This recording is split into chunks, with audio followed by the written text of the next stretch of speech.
Hey, shalom. How is everybody? Shabbat shalom. I'm so glad you made it.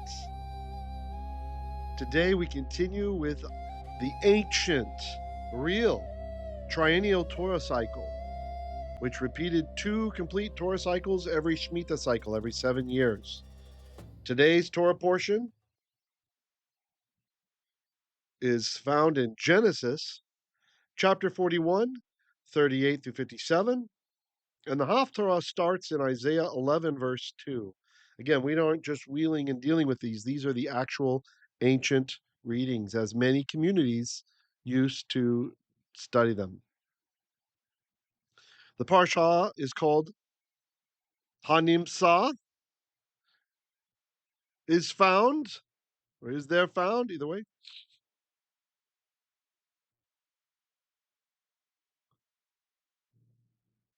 Adonai Adonenu ma'adir shimcha. Ken yiratzon, Abba, ki tihyena imanu. Yehi lanu, Abba. V'nihyeh lecha. All right. Looks like some kitties worked their way into my studio.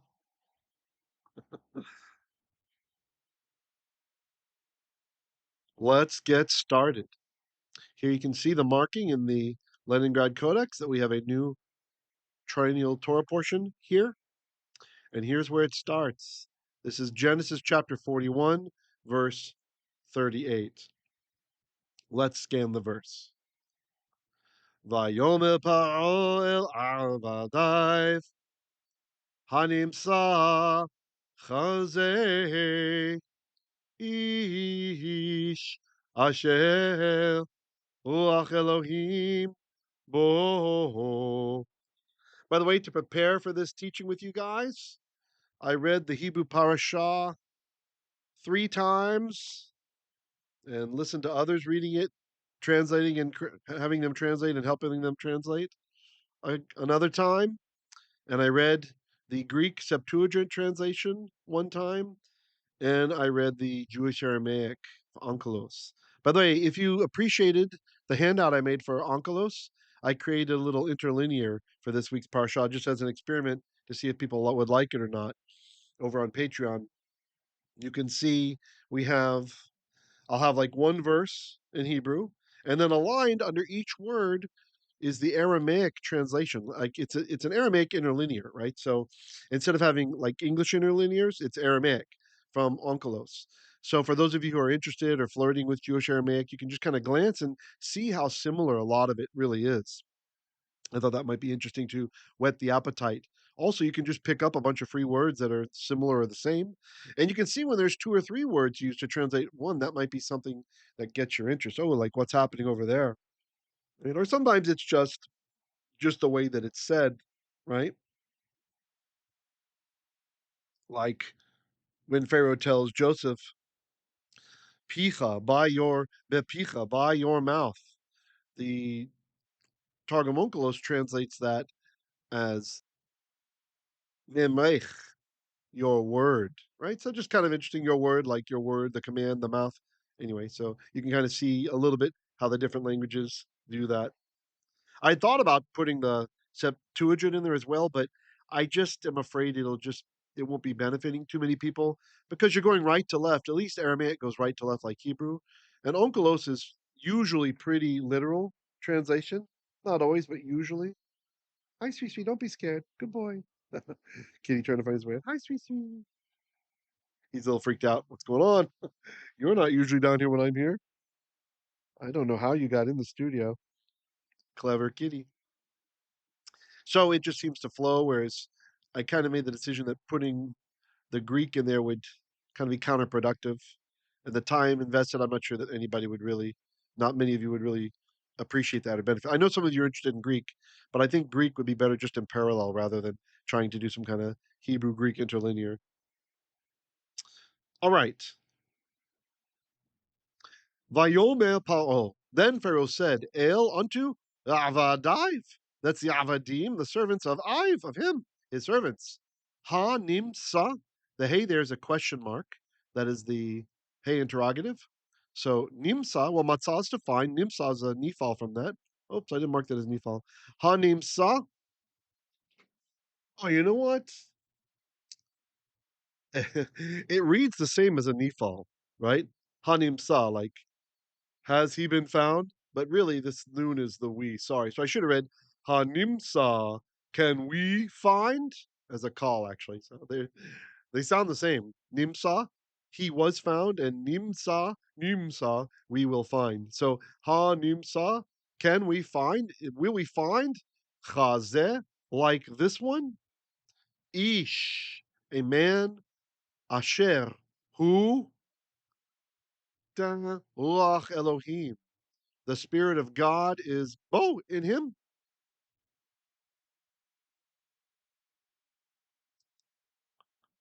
Now, this is a place where it pays to look at the commentators. Malbim writes, the Spirit of God is in him does not mean prophecy alone, but a divine intellect that orders the governance of the state. And that's very interesting because Malbim is keying into something that clearly older communities understood as well. Because when I read the Septuagint, when we get down to the next verse, it's talking about Navon v'chacham. He has understanding and wisdom. The Septuagint says his intelligence is the best. Like he's the smartest of the smart, basically it says. So it's very interesting. So there is an intellect aspect to that where sometimes people don't realize that. They don't realize that, yeah, sure, there's probably some genetics involved when people are smart, but studying the Torah makes you smarter. That's kind of a great kept secret. Adonai makes us smarter when we study the Torah Hashem. Truly.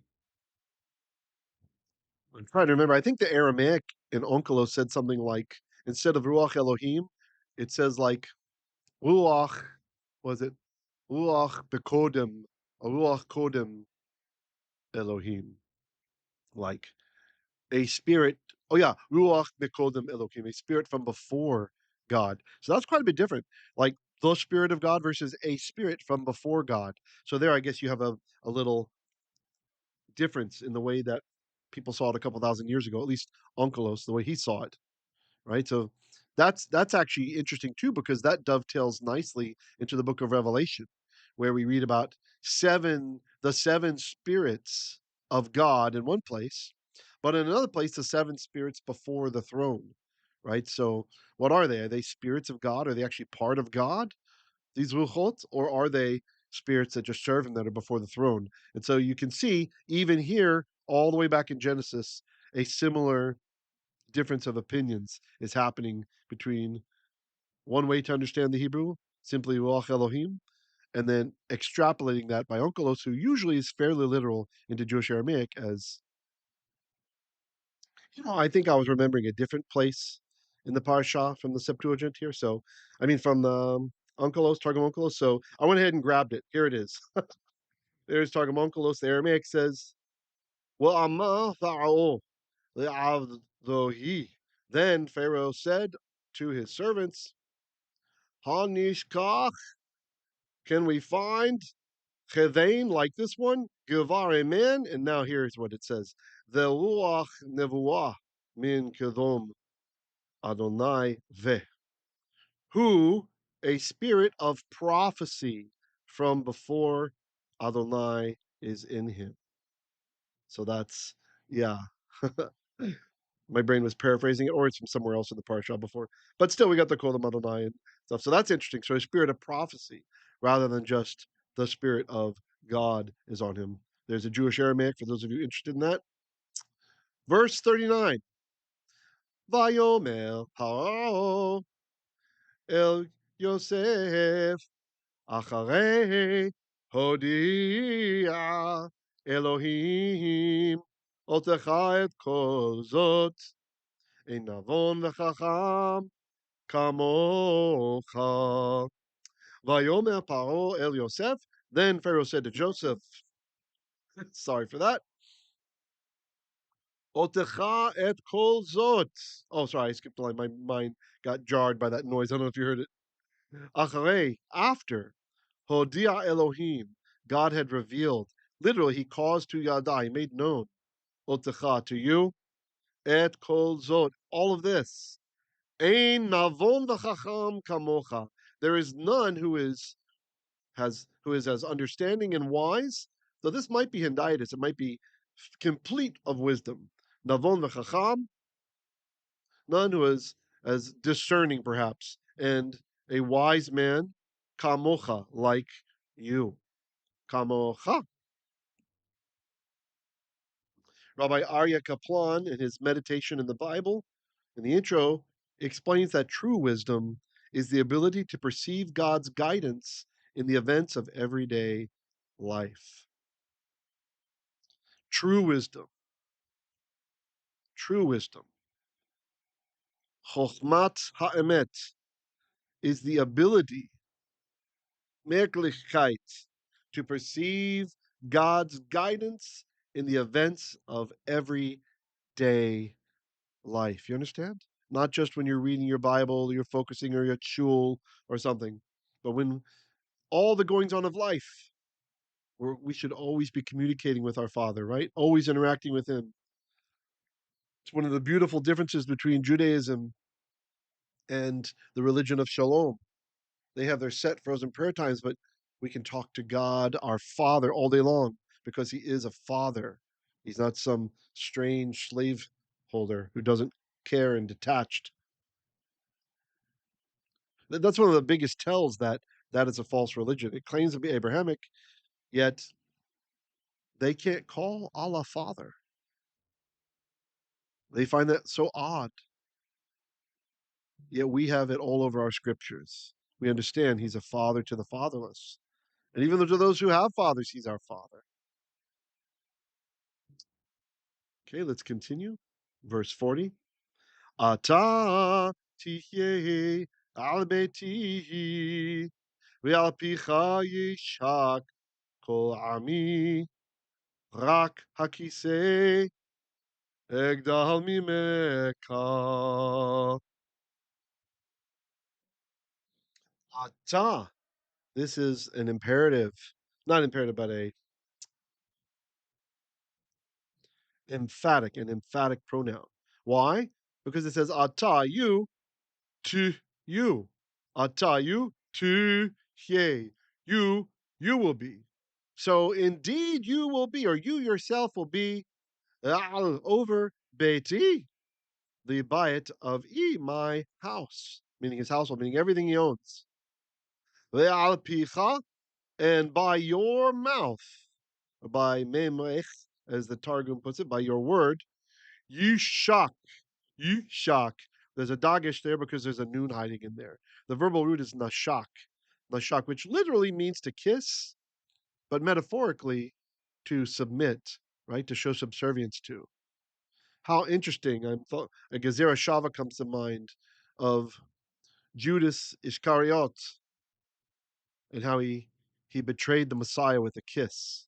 So a sign that should have been showing subservience and obedience was a sign of that he's a boged, a traitor, a sign of bagdut, treachery. Atati al beiti, you shall be over my house yourself, ve'al picha, and by your command, really, is how we could say this, by your mouth, yishak, will kiss, will be submitted, will submit, kol ami, all of my people. Rak, only hak kisei, Greek thronos, as Dr. Jones used to ask about. Always want to know about Thronos. Oh, Thronos. Hakise, the chair, the throne, Egdal. So here we have the verb, and so you might be wondering why does it say the throne? Well, let me teach you a little Hebrew syntax. Hebrew is pretty efficient. It doesn't like to mince words, right? And when you put an object, like a noun, in front of the verb, and it's not the object of the verb, rather. I shouldn't have said object, just a noun. You put something like a thing in front, or even an idea in front of the verb, and it's not poetry. This is just prose, right? Just telling a story here. Then usually it's by means of the thing, right? By means of that thing, the verb will happen, right? Now, grammars, they call these, there's different names for this. Some call it the accusative of means, although here it's not really an accusative, but that doesn't matter. Or some call it the instrumental, right? Even Slavic languages have an instrumental case you can put on the end of the thing, right? You know, like stulum ya tibia budu beat. Like I'm going to be beating you with this chair, right? So stulom, right? You pardon me, stulam, by means of the stool. So anyway, so hakise egdal, by means of the throne. So hak only hakise by means of the throne. Egdal, I will be great. Mimeka, from you. But that's the mem of comparison. That's how we say So egdal, I will be great. Mim the greater than ka, than you. The Mishnah Avot 2:2 teaches us that beautiful is the study of Torah together with worldly occupation. And any Torah that is not accompanied by practical work will ultimately fail.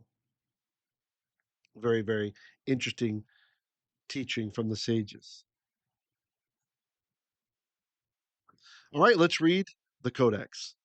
Vayomer Paro el Avadav. Then Pharaoh said unto his servants, Hanim sa, can we find Chazeh like this? Ish, a man, asher ruach Elohim bo, in whom the spirit of God is within him. Or Onkelos understands that a spirit of nevuah, of prophecy, mikodem, from before God. Verse 39, Vayome Paro, then Pharaoh said, El Yosef, unto Joseph, Acharei, after Hodia Elohim, God had revealed Otecha, you, et kol zot, all of this. Yeah, it's so strange to me that why is it Otecha? I kind of wouldn't have expected double accusative. I would have expected Lecha to you, but oh well. Ein navon v'chacham. There is no understanding person, no discerner, v'chacham, or wise man, kamocha, like you. Verse 40. Ata Tichyeh, you yourself shall be al beiti, over my house, ve'al pichan, by your mouth, by your command, ye shak kol ami, all of my people shall submit, literally kiss. Rak hakisei egdal mimeka, only by means of the chair, the throne, shall I be greater than you. All right. How are we doing? How do we do?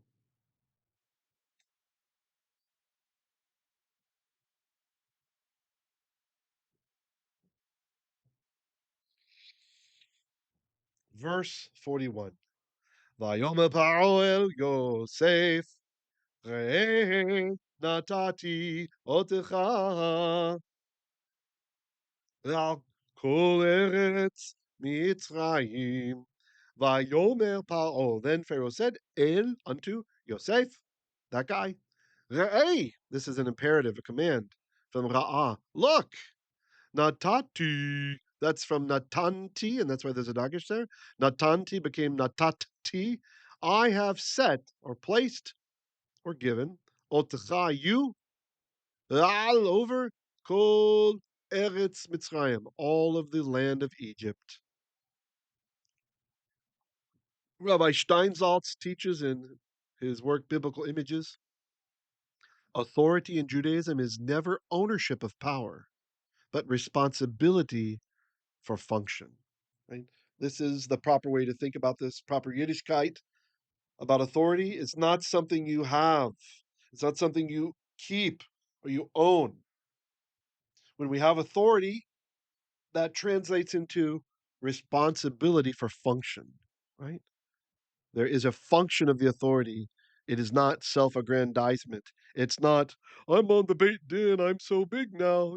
It's not, I don't even understand Hebrew, but I'm a big shot. None of that stuff. None of that stuff. You know, there needs to be function for the community, for the Mahut Hashemayim, the kingdom of heaven, not just our own benefit. Verse now, of course, it's also expected that we should be able to support our families with whatever function we're doing, right? Verse 42. Vayasa paro et taba'ato me'al yado vayiten otah al yad Yosef vayalbesh oto bigdei shesh vayasem revad hazahav al tzavaro.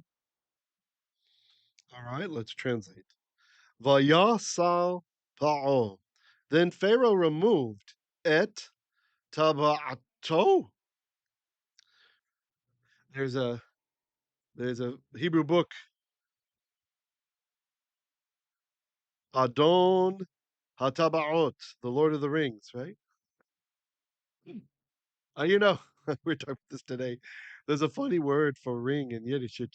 It's finger. Finger. It's kind of funny. Some say fingerlech. Okay. Vayasa paro et taba'ato. Then Pharaoh removed his ring, me'al, from upon Yado, the Yadavo, his hand. Vayitten, and he natan, he gave, or set rather, ota, it, al, upon Yad Yosef, Joseph's hand. Vayalbesh, and he caused to lavash. No, I don't mean the Ukrainian food lavash. That's like a wrap. But lavash is to get dressed in Hebrew. This is a hefil, so it's to cause to get dressed. Vayalbesh, and he clothed oto, him. And here, it didn't come after the verb, but it's like an instrumental. Bigdei shesh, with bagadim or begeds, clothing of shesh. Shesh is actually an Egyptian word. That's a loan word into Hebrew. It means fine linen, fine linen. Vayasam, and he placed the revid hazahav. Revid hazahav. Now this word, ravad, pardon me, ravid becomes ravid in construct. It's only twice in the whole Bible. And lexicons will tell you it's like necklace, but we have other words for necklace. And it was interesting when I was reading Septuagint today, I saw, kloios. It's a kloios, which is like a collar. Or have you ever seen those kind of rigid neck things? They have a little bit you can put on your neck, and there's a little place to slide it over that rulers used to wear, signs of authority. I think the Greek might nail it down better for us what the Hebrew here is saying.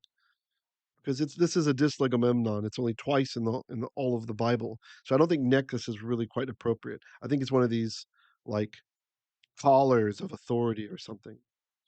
So it's a revid hazahav, a kloios of gold. It's also interesting in the Septuagint, instead of just placing the ring, the tabat upon Joseph's hand, as it says here, it adds he put it on the finger of his hand.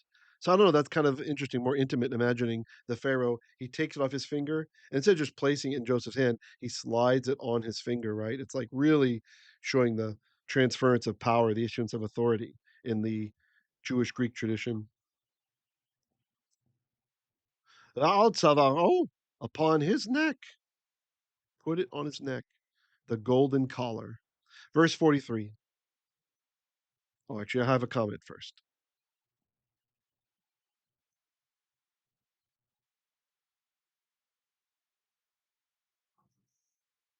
Malbim comments, the ring signifies the transfer of judicial authority.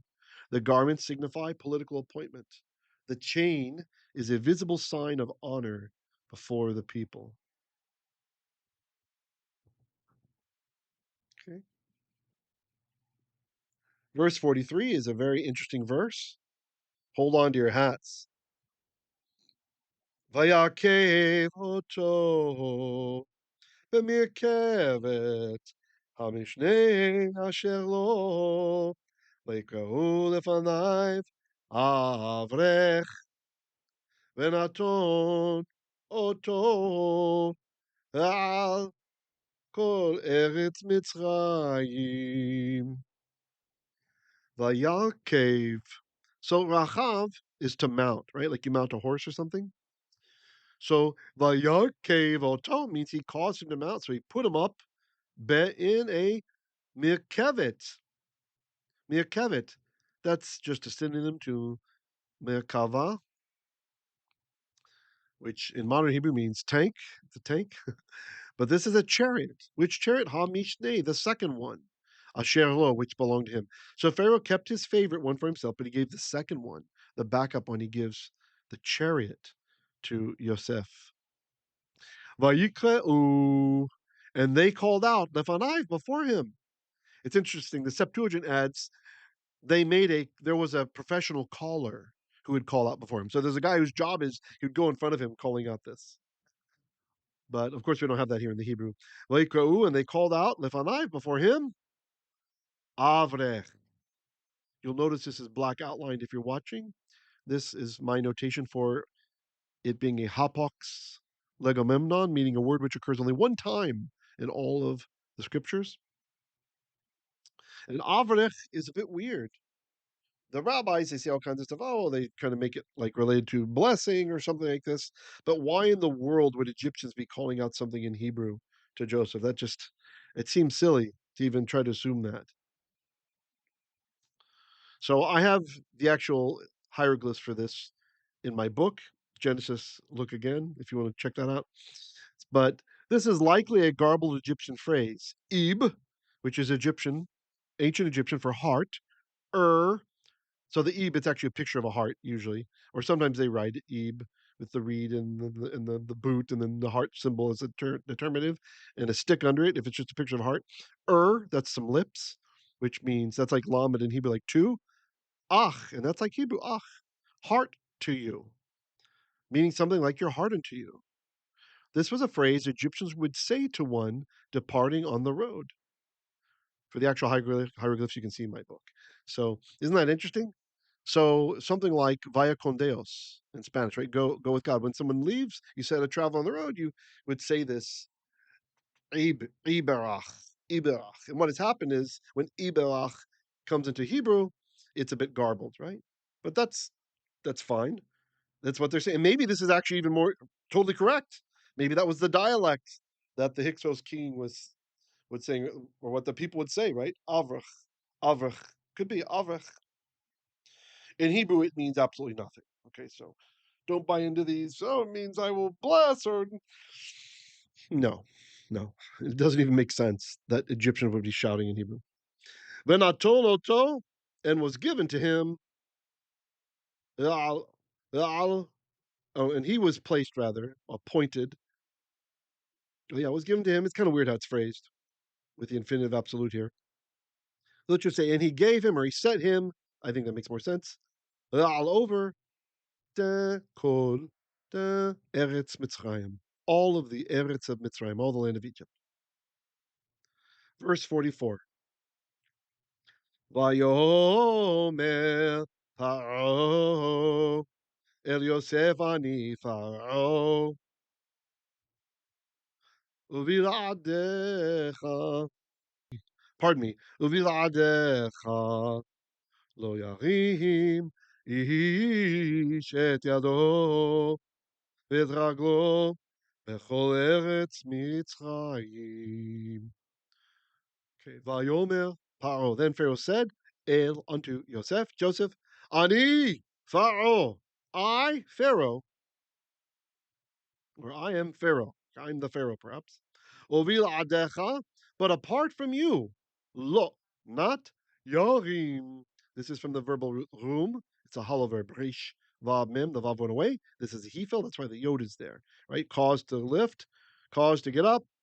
Ish, a man et yaldo. So a man will not raise his hand, the et raglo, or his foot, the whole eretz Mitzrayim, in all the land of Egypt. That's absolute power.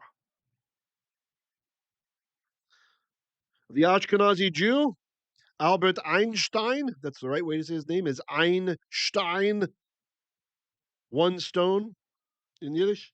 Ideas and opinions. Says that organization is what replaces chance with purpose. Organization, planning, right? Planning is what replaces chance with purpose. There's wisdom in that. We shouldn't just go along thinking, oh, I really don't want to plan this out, or I'm scared to do that thing. I'm too nervous to do this thing that would give me a, a a great advantage in learning and fellowship or whatever it is, getting closer to Hashem. So because I'm going to allow fear to take over, or I'm just going to be lazy and not do a thing, or I'm just going to procrastinate. You can set yourself up to win any given situation by taking the time to organize your musar, the things that motivate you, the things that move you. Set yourself up to win, people. Whatever it is you're trying to do, even if it's just cooking dinner for the family, and you don't feel like it, set yourself up to win. Say, okay, you know what? I'm just going to go into the kitchen and start chopping some things and let's see what happens. Just 5 minutes and I'll take a break. Right? And usually when you set your foot along the road, the momentum carries you and you're done and then you're so glad you did. You might even make the best meal ever. So, all right, let's read from the Codex. Vayomer Paro el Yosef. Then Pharaoh said to Joseph, Hey, look, check it out. Natati, I have placed otechayu al kol eretz Mitzrayim, over all the land of Egypt. Verse 42. Vayasa Paro. Then Pharaoh removed et taba'ato, his ring, me'al yado, from upon his hand. Vayittain otah, and he placed it al upon yad Yosef, the hand of Joseph, or if we go with the Septuagint tradition, the finger of Joseph, the dactylion, the finger of his chayra, of his hand. Vayalbesh oto, and he dressed him, bigdei shesh, with fine linen garments. Vayasam, and he placed a revid hazahav, sorry for the tone, a golden chain or a golden collar, al tzavaro, upon his neck. Vayakev oto, and he made him ride, or he placed him in a Merkevet Hamishneh, the second chariot, Asher Lo, which belonged to him. Vayikra'u, and they would call out the Fanai before him, Iberach, or perhaps even Avech, your heart unto you, in Egyptian. Venatoloto, and he placed him all over Kol Eretz Mitzrayim, all the land of Egypt. Verse 44. Vayomer Paro el Yosef, then Pharaoh said to Joseph, Ani Pharaoh, I am Pharaoh. Uviladecha, but without you, lo yarim ish et yado. A man will not raise his hand, the et raglo, nor his foot, bechol eretz Mitzrayim, in all of the land of Egypt.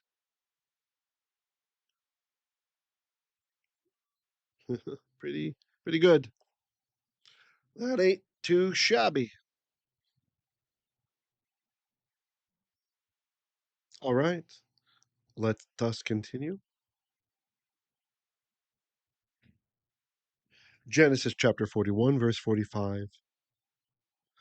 Vayikra Pharaoh Shem Yosef Tzafanath Va'aneach Vayiten Lo Et Asanath But Potiphera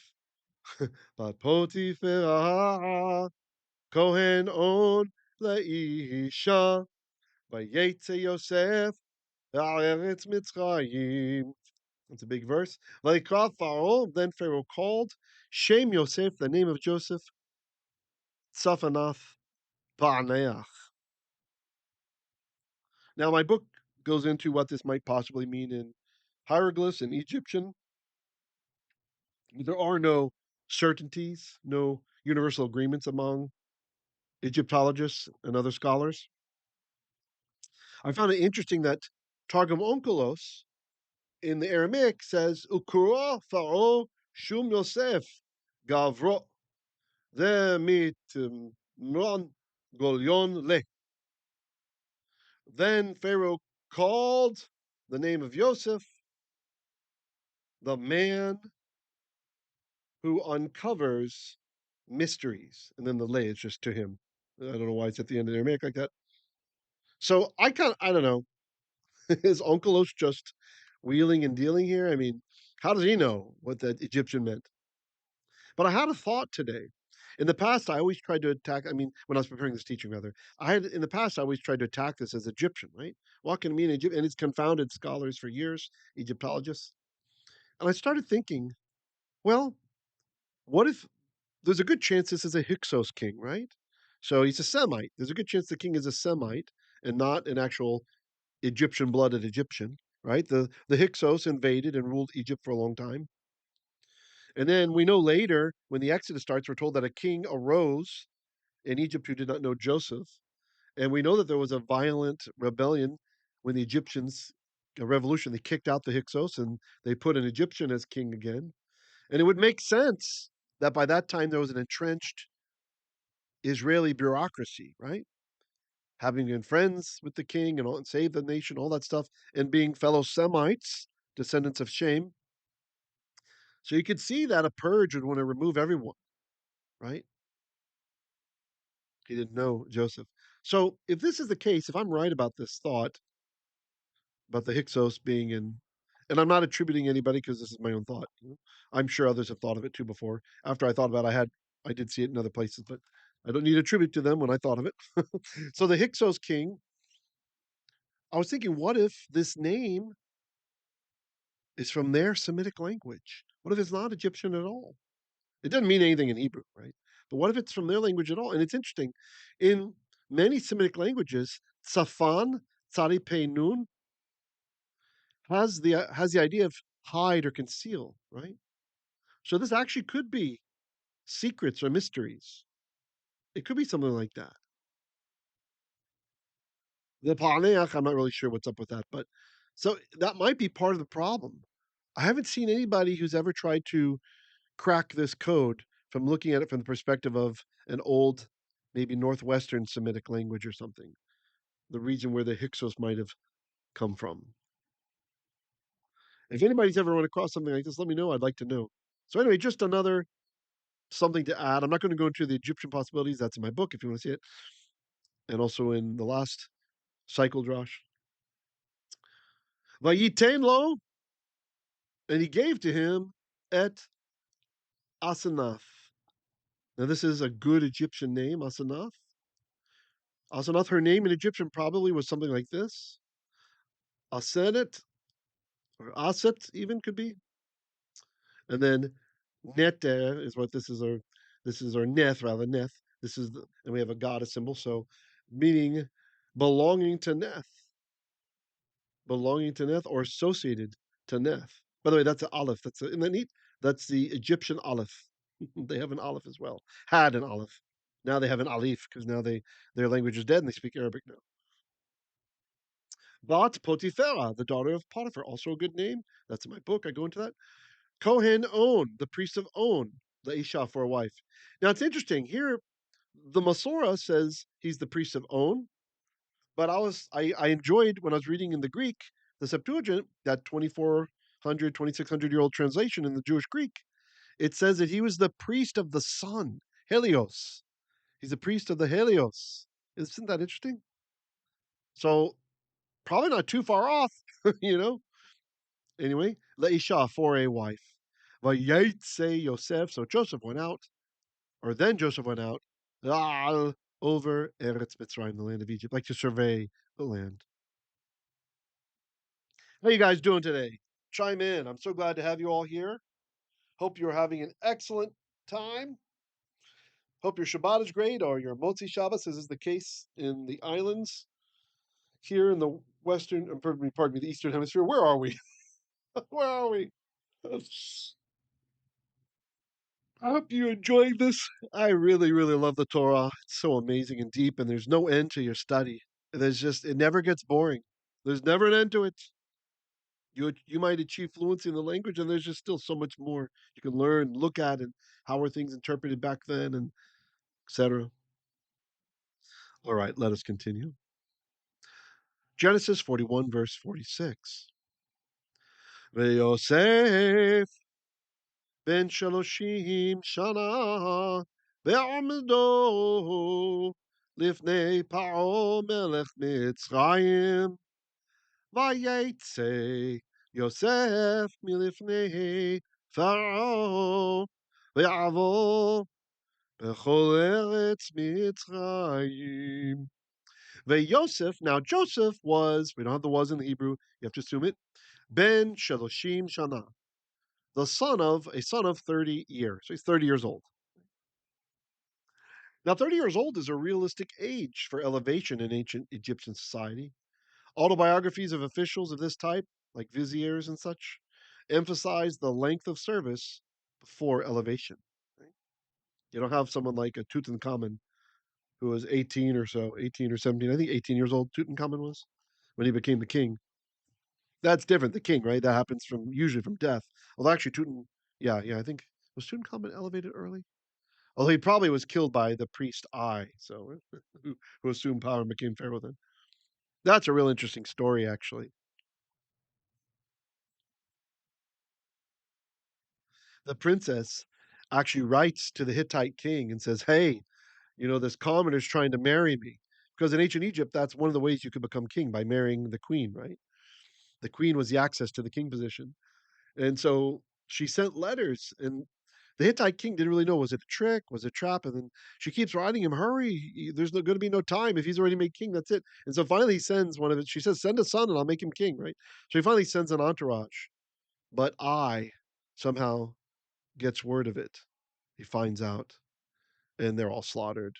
And we never really hear anything else about that princess anymore. I makes himself king. Kind of interesting, right? All right. I learned that from Dr. Bob Breyer. Verse 46. Oh, I'm sorry. I didn't finish translating. Be'amado, when he stood lifnei Pharaoh, before Pharaoh. Literally, in the standing of him,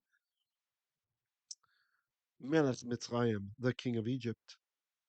Vayetze Yosef, then Yosef went out. Mi lifnei Pharaoh, from before Pharaoh. Vaya'vo, by the way, very Phoenicianistic to kind of stack up the prepositions like that. From, before. Vaya'vo. And he crossed over, or he passed through the whole Eretz Mitzrayim and all the land of Egypt, right? He's going to survey it. Going to survey it. Verse 47. V'tas haaretz b'sheva shenei ha'sava likmetzim. I mean, likmatzim. Why would I say that? V'tas haaretz, and the land did b'sheva, in the 7 shenei years of hasava, of the plenty, likmatzim, which literally means for fistfuls, for handfuls, from the word komets, which is a handful. That's like a measurement, a handful of grain. So it's about the abundance of what was collected. Likmatzim, they had fistfuls. It's for fistfuls. Okay, let's go ahead and read from the Codex, then we'll take a short break. Leningrad Codex, Genesis 41, 45. Vayikra Pharaoh Shem Yosef. Then Pharaoh named the name of Yosef, or he called the name of Yosef, Tzafanath Pa'aneach. Vayitain lo, and he gave to him et Asenath, that lady, Bat Potiphera, the daughter of Potiphera. Kohen On, the priest of On, or as the Septuagint says, the priest of the Hieros, Helio, the, the priest of the sun. Leisha, for a wife. Vayetze Yosef, then Joseph went out, El Eretz Mitzrayim, to the land of Egypt. By the way, Gilgamesh, you're in my mind. Shout out to Gilgamesh. Hope all is going well with you, Achi, and your channel. Genesis 41, verse 46. Yosef ben Sheloshim Shana. Now Joseph was 30 years old. When he stood lifnei Pharaoh, before Pharaoh. Melech Mitzrayim, the king of Egypt. Vayetze Yosef. Then Joseph went out, mi lifnei Pharaoh, from before Pharaoh. Vayavol, and he passed through the whole Eretz Mitzrayim, and all of the land of Egypt. Verse 47. V'ta'as ha'aretz, and the land made b'sheva shenei hasava, in the 7 years of the plenty, likmatzim, 4 fistfuls, literally, or handfuls. So this must be some expression. It's clear what it means. It just sounds awkward in English. Okay, why don't you take a 3 to 4 minute break now, maybe 5 minutes, and we will put on a Hebrew Literacy original. Sorry, I didn't get the second EP out this week. Just too much going on. The stuff's ready. I just need to. It takes a while to organize it all and get it set up properly, and make sure all the copyrights are handled and such. So next week, Bezrat Hashem, we'll have the next EP available. If you want to get it over there on patreon.com/Hebrew Literacy, I would really appreciate if you like the music we do, then check it out. Enjoy the song, enjoy the break. Have a nice Oneg. I'll see you back here in a few minutes.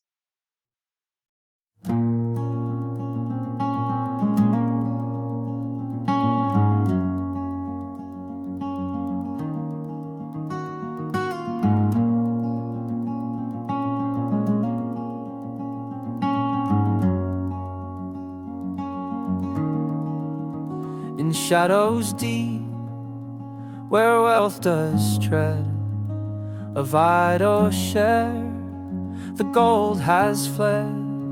What toil can claim, what hands can bind an empty heart, a weary mind? In Yanra, the burden grows. Through fields of plenty, the sorrow flows. Coins that clink, yet bring no cheer.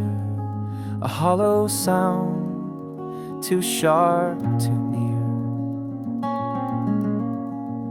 Me'uma remains when all is done. The earth reclaims, the race is run. A treasure lost, a lesson learned. In ashes cold, the fire burned.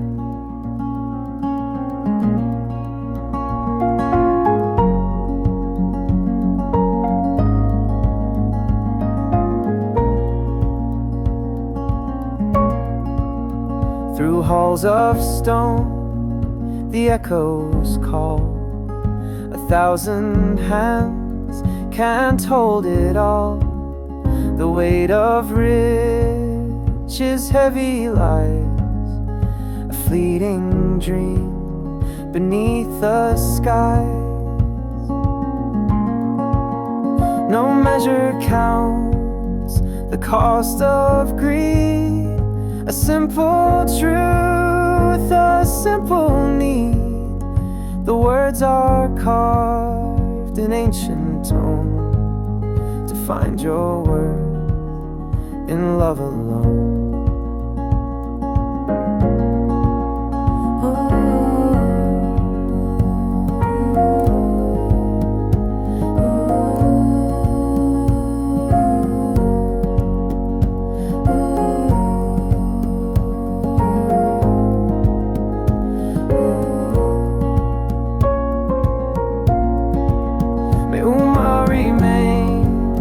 When all is done, the earth reclaims, the race is run. A treasure lost, a lesson learned. In ashes cold, the fire burned.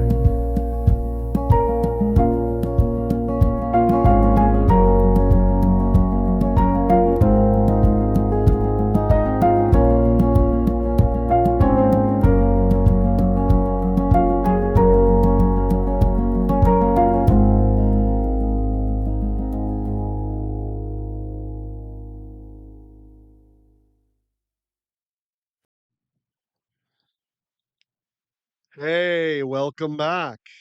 Did you enjoy the break? Have something nice to eat or drink, or just enjoy the music? All right, let's us continue coordinatively. Genesis chapter 41, verse 48. Vayikbot et kol ochel sheva shanim asher היו בארץ מצרים, וייתן אוכל בערים, אוכל שדה העיר, אשר סביבותיה נתן בתוכה. Long verse. Vayikbots. Vayikbots. You can probably figure out this root. What do we have in Israel today?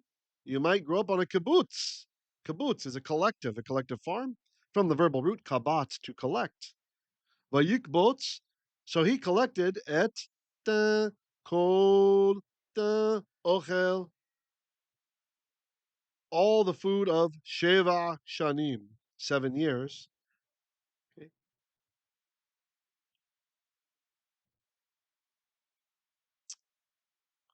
So I often point out that the word all in Hebrew is not the same as all in English, at least not in biblical Hebrew, before it was affected by other languages so much.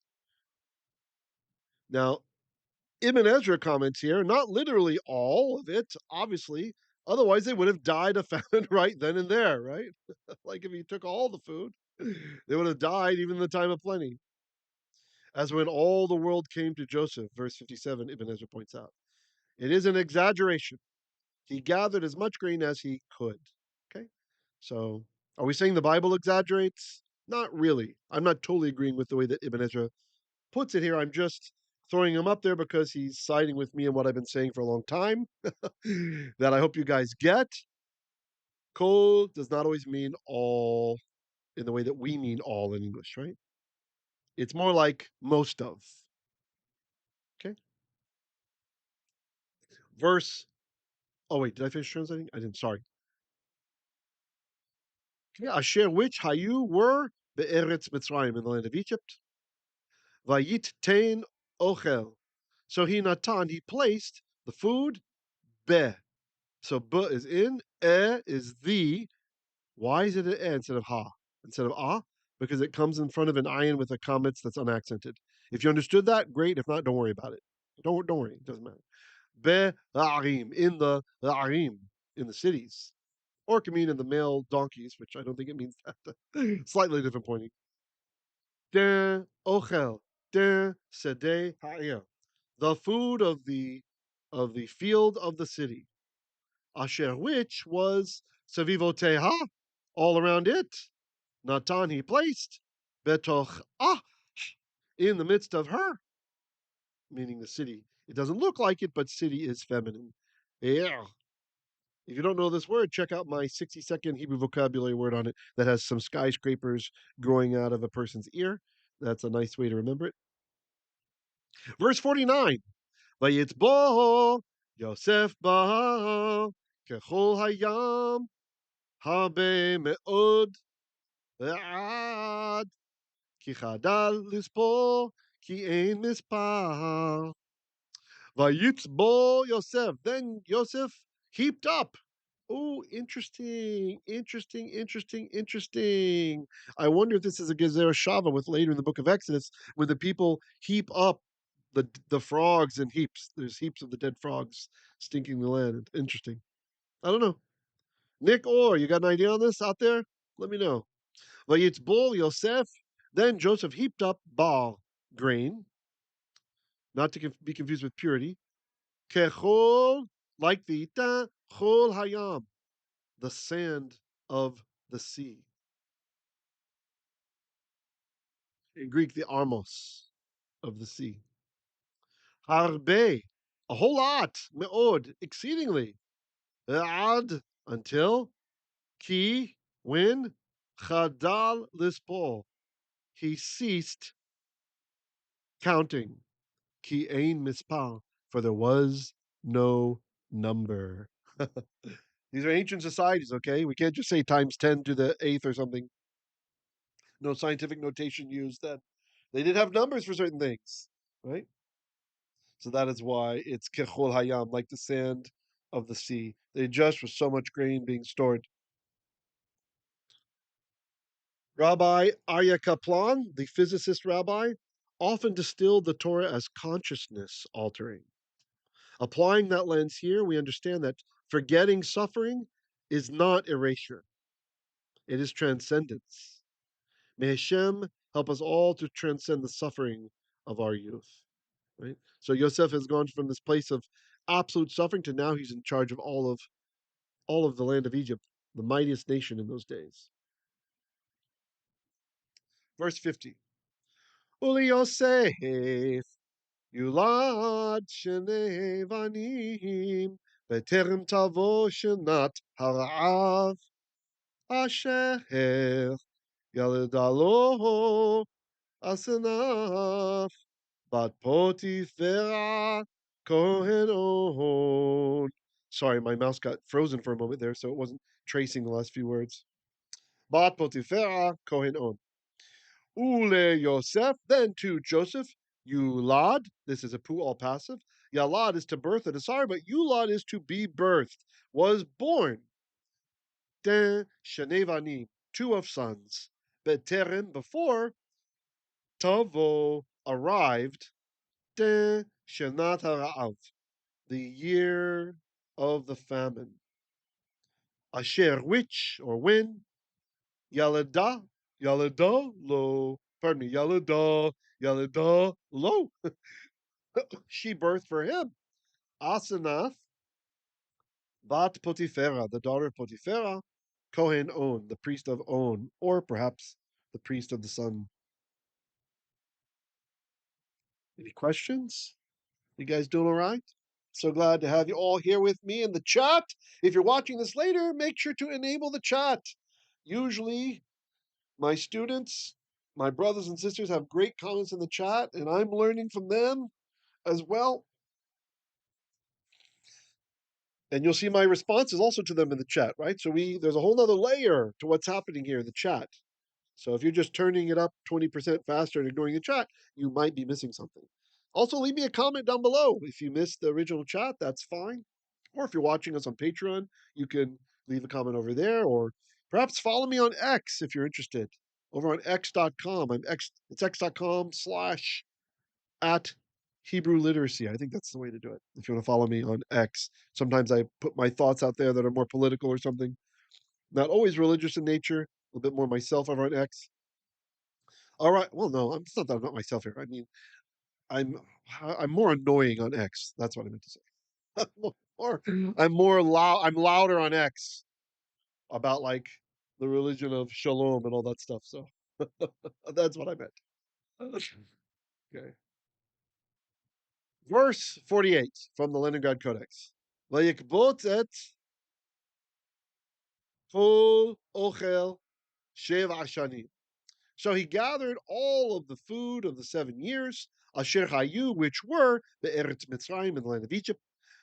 We're referring probably back to the food, right? Not that the years only happened in Egypt. Vayiten, and he placed ochel be'arim. Wait, yeah, food in the cities. Ochel sedei ha'ir, the food of the field of the city, asher which was sevivoteha, around it. Natan, he placed betocha, in its midst. Verse 49.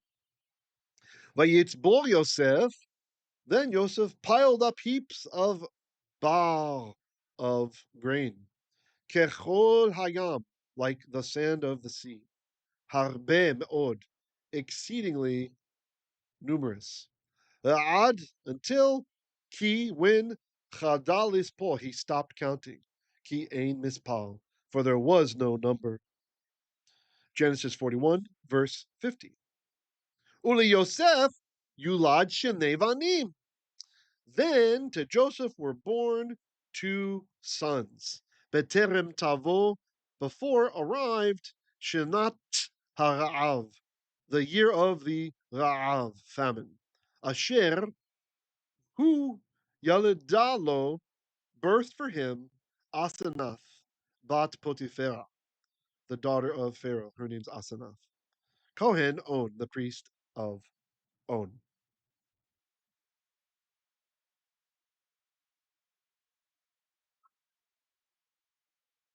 By the way, how many of you checked out our Isaiah Dominance class on Friday? Just a quick plug for the classes throughout the week. If you're just watching on YouTube, you're probably missing out. Some of the classes are free on Patreon and some are paid, but we usually have more content in Patreon.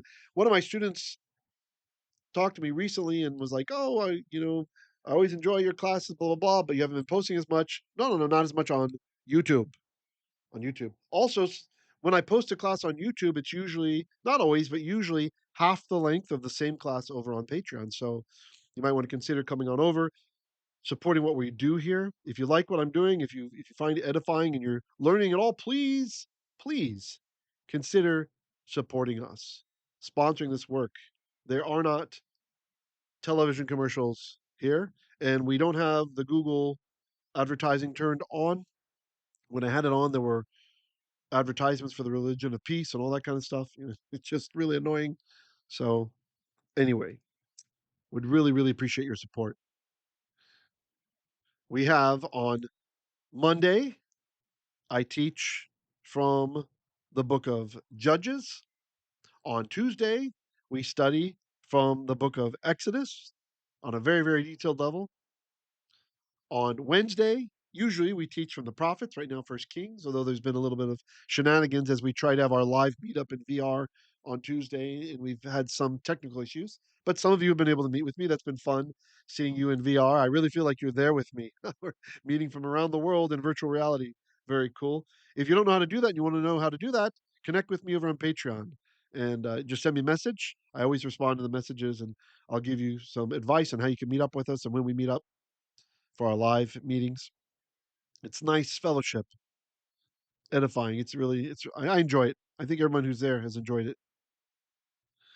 And on Thursdays we have our Koheleth teaching. That's the book of Ecclesiastes. We are pushing through Ecclesiastes. We are more than 75% of the way through that book now, or close to 75%. All the verses handled in depth, all kinds of studies and interesting comments. A lot of people like that class.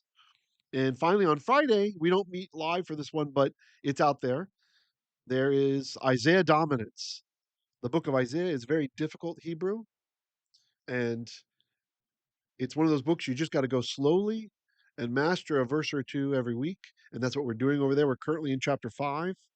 I think this coming week we will be doing verse 10, chapter 5, verse 10, maybe 10 and 11, depending on it. Or maybe I'll do the Haftorah from today over there, which is in Isaiah. We'll see. We'll see how time permits. And then on Shabbat, of course, we have our long, full ancient Triennial Torah teaching. So we've got, and often throughout the week, I have other little tools. Like this week, I put out a Hebrew and Aramaic interlinear for today's Torah portion for those who are interested.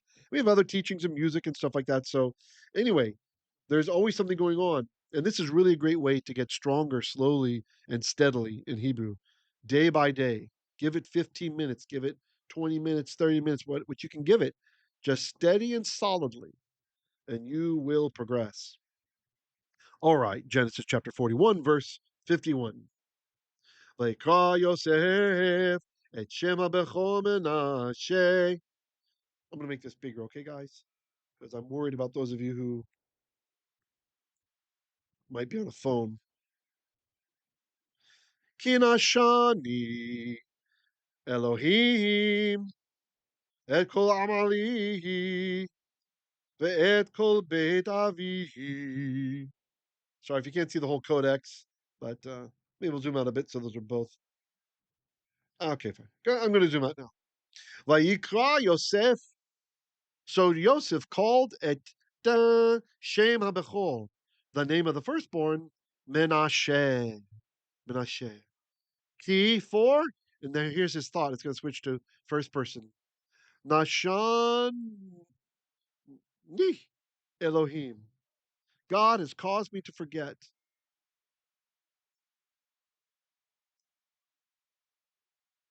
Nashani from Nashan number one occurs in the call only 3 times in the Bible, and it means to forget. But here it's in PL, the only place in the Bible. This is a hapax legomemnon, where we see this word in the PL, and it means to cause to forget, right? PL sometimes demonstrates a causative effect, like Kefil does, which is understandable when the meaning is intensified. This word is not from Nashash, okay? Not from Nashash. I got my laser pointer back. Why am I saying it's not from Nashash? Well, some of you read the Mikot Gedolot, and the Rashbam seems to think it's a geminate from the word Nashash rather from Nasha. And I'm sorry, he's just wrong. He's just wrong about that. We don't have that word in Tanachit. So I don't even think we have that word in Mishnaic Hebrew or in Jewish Aramaic. I'm not sure where he's getting Nashash from, unless he's just inventing a root, saying, well, there's a dagish in the sheen, and that happens with geminates. Maybe he's positing. Anyway, if anybody knows why the Rashbam thinks it's Nashash, I'd love to know, because I don't see where he's getting that from. For God has caused me to forget et kol amali, all of my trouble, all my toil, ve'et kol beit avi, and all the house of my father. How sad! How sad to be happy to have forgotten one's father's house. May Adonai restore families. May anyone who hears my voice who's estranged from a parent, may it be his will that he reunite all of us, that there be forgiveness and shlomo aleinu, ve'al kol Yisrael. Amen.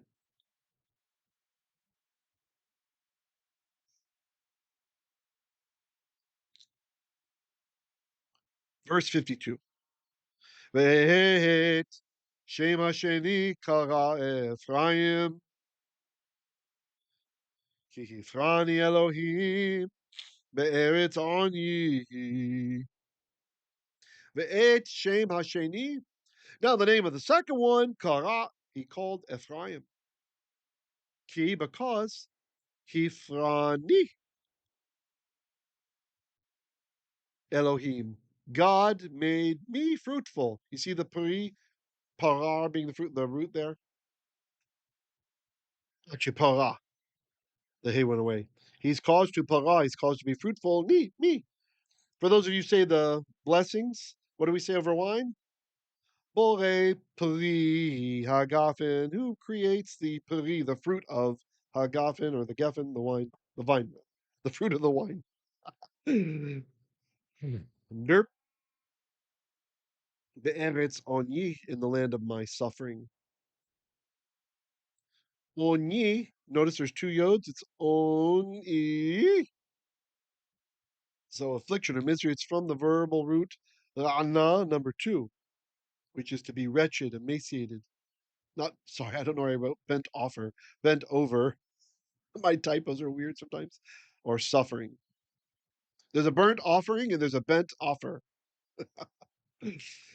Dirk. Okay, verse 53. Let me zoom in a bit for the screen impaired, for the resolution impaired. Huh. Genesis 41, verse 53. ותכלנה שבע שני השבע אשר היה בארץ מצרים, ותכלנה. Then were finished שבע שני השבע, the 7 years of the plenty. Asher, which were, Asher haya, which were be'eretz Mitzrayim, in the land of Egypt. Verse 54. ותחילנה שבע שני הרעב לבוא, כאשר אמר יוסף, ויהי רעב בכל הארצות, ובכל ארץ מצרים היה לכם. ותחילנה, but actually no, ותחילנה. Let me back up here. That's a bit hard to recognize. It's the root halal, chet lamed lamed. The plain meaning of this word is from halal number one, not the other one that means pierced, okay? Meaning to start, from where we get the word techilah, a beginning. Ibn Ezra excitedly points out that this word is a geminate, the double lamed. So you got the dagish and the lamed, you got It's Chait Lamed Lamed, and then sometimes they'll double and you get just a Dagesh, showing that there's two there, or sometimes it just disappears. That's what Rashbam was doing before, thinking that Nashash, right up here, he saw the Dagesh, he thought, oh, maybe there's two sheens there. It's some root Nashash, but nobody knows what that is. Sheva Shenei Ha'av, 7 years of the famine, Lavo, arriving. Kasher Amar Yosef, according to how Joseph said. Vayhi La'av, then there was famine, or hunger even. Bechol Ha'aratzot, in all of the lands. Notice it's plural. Uvechol, and in all of Eretz Mitzrayim, the land of Egypt. Haya Lachem. Okay, so instead of and, we should say but in all of the land of Egypt, there was Lachem, which is just Lechem. When it's the last word in the verse, it becomes Lachem, bread. Lechem can even mean grain in some context. So you would be too far off to translate that grain here if you want. Just not sure since we used bar before why the author would change it. That's why I'm saying bread or food. Even generically, lechem can mean food. Continuing with my point about techilah. Well, kimchi. Oops, I didn't make it gray. Kimchi understands it to be the word challah, chet lamed hey, a different word. Unit loses the hay, right? And the PL, that would mean sickened, right? Vatachilena, Sheva Sheneharav. The 7 years of the famine sickened, right? Sickened, caused them to be sick. Or, yeah. So that's interesting. I hadn't thought about that as a possibility. It would be pointed the same, it would look identically. So nice point there, kimchi. In case you don't recognize kimchi, that's the same guy as Radak. Some people learn him as Radak, some learn as kimchi. Radak is just an acronym. It means Rabbi David Kimchi. So you see, Kimchi is the last name, and you get these funny acronyms. Why? Why? It's a government requirement to invent all these acronyms. All right, let's read from the Leningrad Codex. Oh, hold on. I just want it to be laser pointer because I know that one gets recorded. Vayikra Yosef et Shem HaBechor Menashe. Then Yosef called the name of the firstborn Menashe. Ki nashani Elohim et kol amali. Because God caused me to forget all of my suffering. Vet kol beit avi, and all of the house of my father. Verse 52. Vet shem hasheni. Now the name of the second one, Kara, he called Ephraim. Ki, because Hifrani Elohim, God caused me to be fruitful.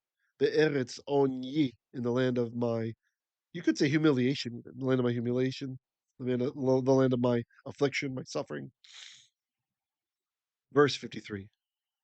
Vatichlena sheva ashenei hasava. Then finished the 7 years of the abundance. Asher haya, which were the Eretz Mitzrayim, in the land of Mitzrayim, Egypt. Verse 54. Vatechilena sheva shenei hara'av. Then started, or sickened, made sickly, if we go with Kimchi's understanding, the 7 years of famine, lavo, to arrive. Ka'asher Amar Yosef, according to how Joseph had said, Vayhi Ra'av, and there was hunger or famine, Bechol Ha'aratzot, in all of the lands, Bechol Eretz Mitzrayim, and in all the land of Egypt, or but in all the land of Egypt, I did it again. Haya Lachem, there was lechem, there was bread. Now, regarding this, all of the lands, what does that mean? Is this like worldwide or something? Midrash Breshit Rabbah teaches that the lands which were afflicted, other than Egypt, were Canaan, Phoenicia, and Arabia, right? All the nearby lands. I would think probably Nubia as well, and all those immediately surrounding Egypt. Okay, how you guys doing?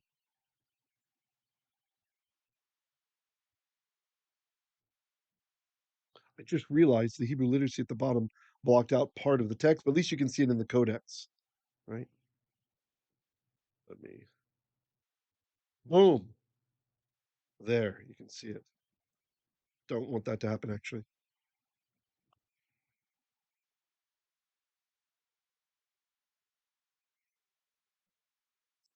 Verse 55.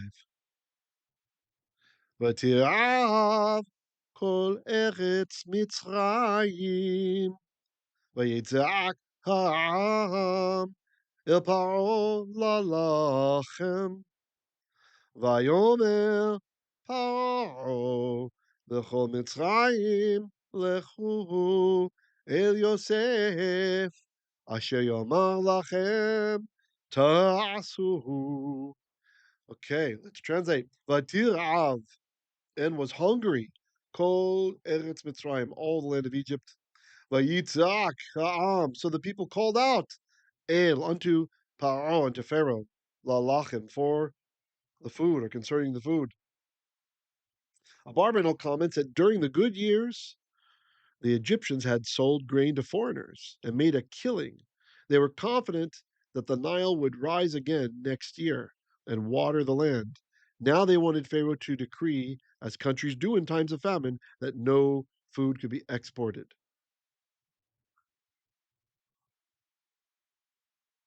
Verse 56.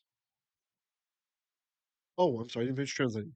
Vayomer Paro, then Pharaoh said, L'chol Mitzrayim, to all of Egypt, Lechu, you guys halach, you go, El Yosef, unto Joseph, Asher Yoma, and who will tell, Lachem, to y'all, Ta'asu, you shall do. Verse 56. Let me zoom in a bit, okay? To make sure those with small screens can see it okay. Hello, kitty. V'harav haya al kol panei haaretz. Okay, you're getting a little bit loud there. With the zoom. Oi, the kitty's got me distracted.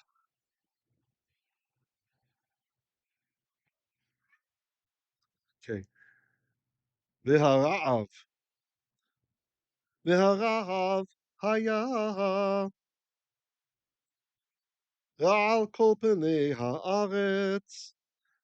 Vayivtach Yosef. Sorry, I had to pause because Kitty's making too much noise.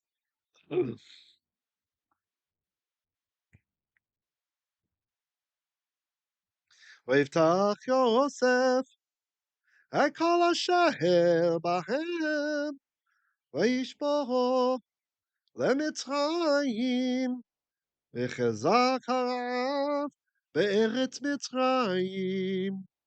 All right. V'hara'av. Now the famine, haya, was, al, over, de kol de penei haaretz, all of the face of the land. Vayiftach Yosef. So Yosef opened up et kol, everything, asher which bahem was in them. Vayish bo,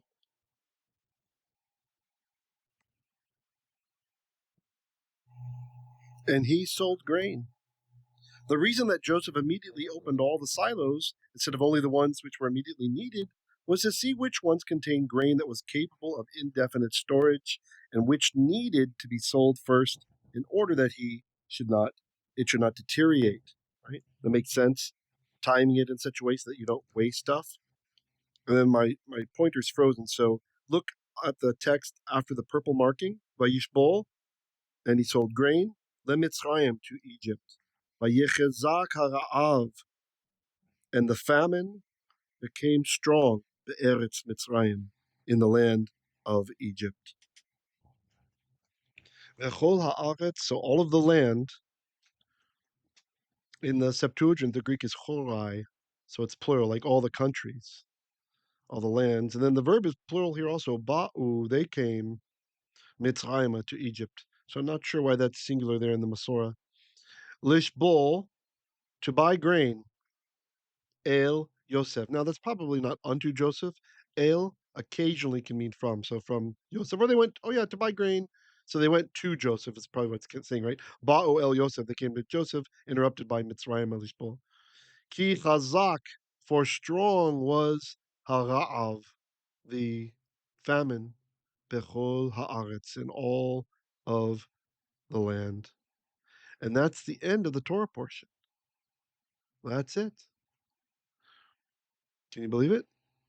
Let's go ahead and translate. And let's read and translate from the Leningrad Codex. Vatir'av kol eretz Mitzrayim, and all the land of Egypt was ra'av, hungry. Vayitzak ha'am, and so the people called out, El Paro, unto Pharaoh, lalachim, for the food. Vayomer Paro, then Pharaoh said, Lechol Mitzrayim, to all of Egypt, Lechu el Yosef, go to Joseph. Asher Yomah, who will say, Lachem, to you all, Ta'asu, you shall do.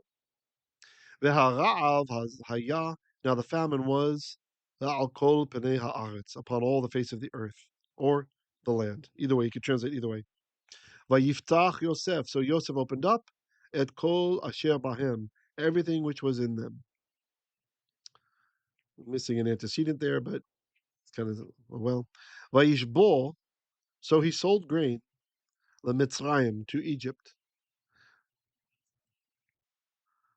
Vayeh chazak hara'av, and the famine became strong, be'eretz Mitzrayim, in the land of Egypt. Last verse, verse 57. V'chol ha'aretz ba'u, and all of the land, I'm just going to be literal, they came, Mitzrayim, towards Egypt.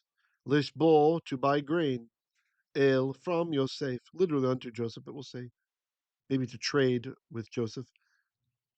Ki chazak hara'av, for harsh or strong was the famine, bechol, and all of ha'aretz, the land. And that's it. We finished the Torah portion. Well done. Well done. Well done.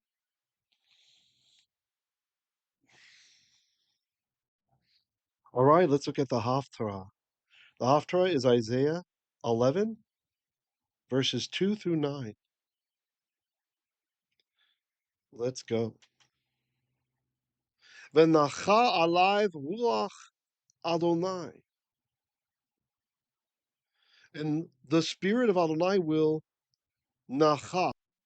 This is from Nuach, like Noach, will rest alive upon him. Ruach chokhmah, a spirit of wisdom, uvina, and discernment. Ruach aitzah ugevurah, a spirit of aitzah, counsel, ugevurah, and might, probably hendiadys, maybe something like mighty counsel. Ruach za'at, a spirit of knowledge. Ve'yirat Adonai, and fear of the Lord, or Adonai. Verse 3. V'haricho be'yirat Adonai. This is a little bit weird. It literally means, and he will make him smell, right? I think what's happening here, it brings to mind Noach Nechoach, right? The pleasant aroma from the sacrifices. So he will make him be pleasing, right? Or even he will make him a reach.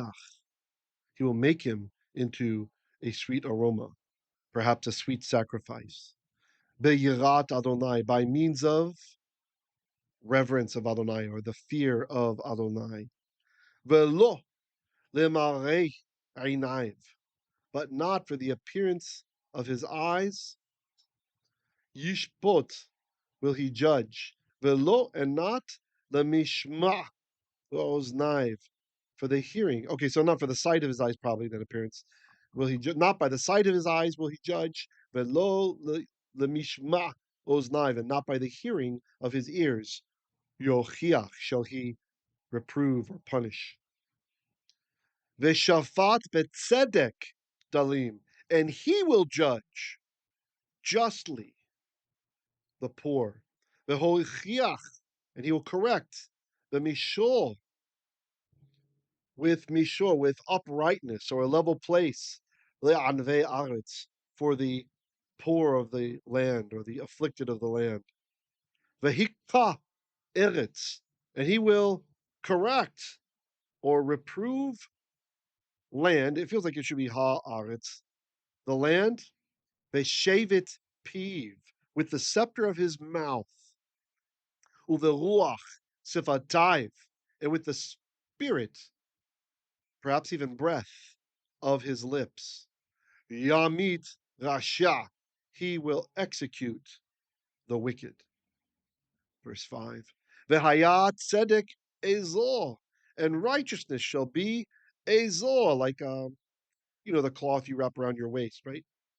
Like a loincloth. Motnaiv, of his loins. Veha emunah, and the faithfulness or faith.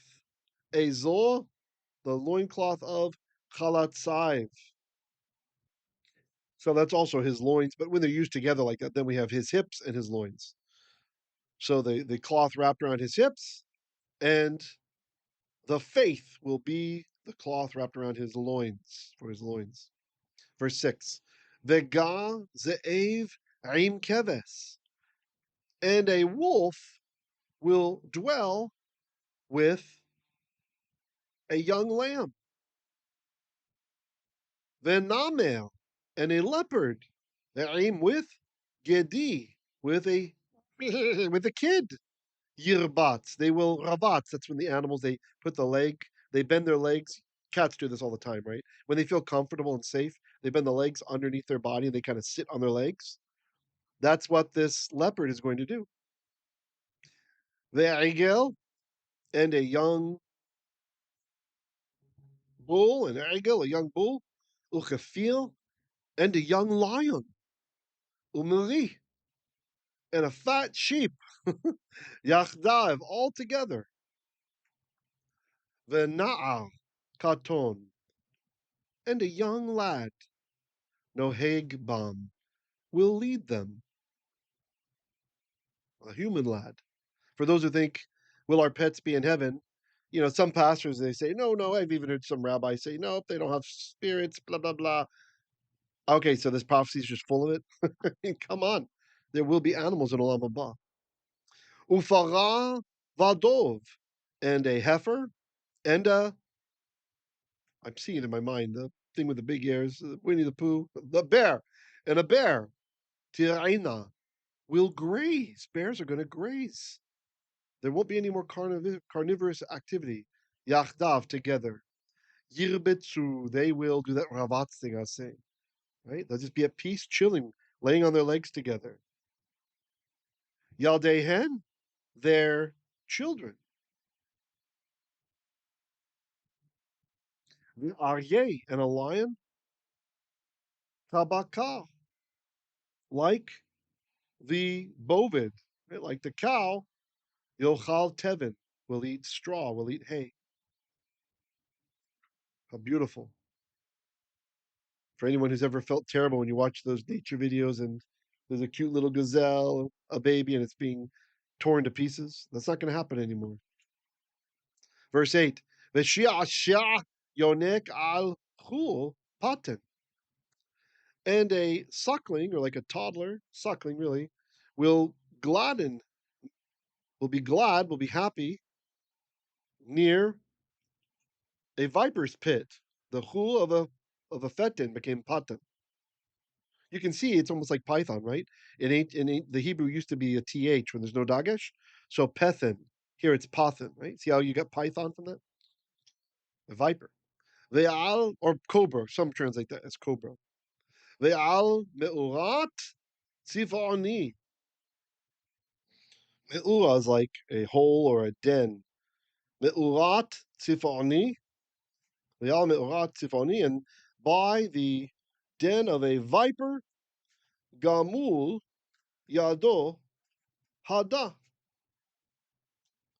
Gamul is like, so gamal is to wean, right?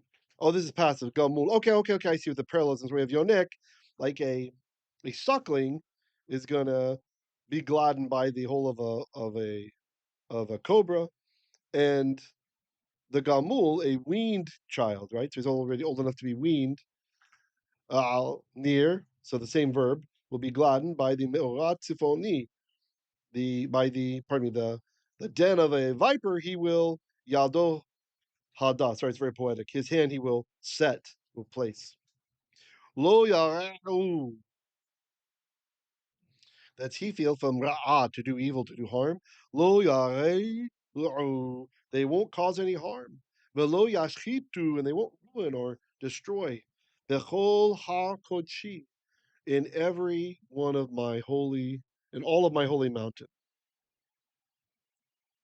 Ki mala'ah haaretz, for the land or the earth will be filled with de'ah, with knowledge, et Adonai, of knowing Adonai. Kamayim, like the waters, layam, for the sea, belonging to the sea. Mechasim, they are covered. The idea of like protection, right? Ooh, that's awesome. Very, very powerful Haftarah. Let's just read through the Haftarah in the Hebrew and feel the power of the Hebrew. V'nacha alav ruach Adonai, ruach chokhmah uvinah, ruach aitzah ugevurah, ruach da'at v'yirat Adonai. V'haricho v'yirat Adonai, v'lo l'marei einayv yishpot, v'lo l'mishma' oznayv yochiach. ושפט בצדק דלים, והוכיח במשור לענבי ארץ. והיכה ארץ בשבט פיו, וברוח שפתיו ימית רשע. והיה צדק אזור מותניו, והאמונה אזור חלציו. וגר זאב עם כבש, ונמר עם גדי ירבץ. ועגל וכפיר ומרי יחדיו, ונער קטון נוהג בם. ופרה ודוב תרענה יחדיו, ירבצו ילדיהן, ואריה כבקר יאכל תבן. ושעשע יונק על חוף פטן, ועל מאורת צפעוני גמול ידו הדה. לא ירעו ולא ישחיתו בכל הר קודשי, כי מלאה הארץ דעה את אדוני, כמים לים מכסים. What's our lekach today? Well, favor from God is irreplaceable. Irreplaceable. Look at Yosef's life. Really, really an amazing life lesson. Having his favor can undo any harm, can reverse any insult, can heal any injury, can reverse any stigma. Having the favor of God is the most treasured of things for life on this planet. Walking justly, betzedek, has echoes protecting more than just ourselves. Yosef saves entire nations through his piety. He's given access to the secrets. Perhaps that's a tzafenet in the name that he's given by the Pharaoh. And eventually, even his entire family, the whole Beit Aviv, the house of his father, will be saved. There can be instances in life filled with complete upheaval and realignment for the kingdom of heaven. If that's happening to you, hold on tight. Hold to your emunah. Hold to the Kitvei HaKodesh. Hold to his Torah and to Mashiach.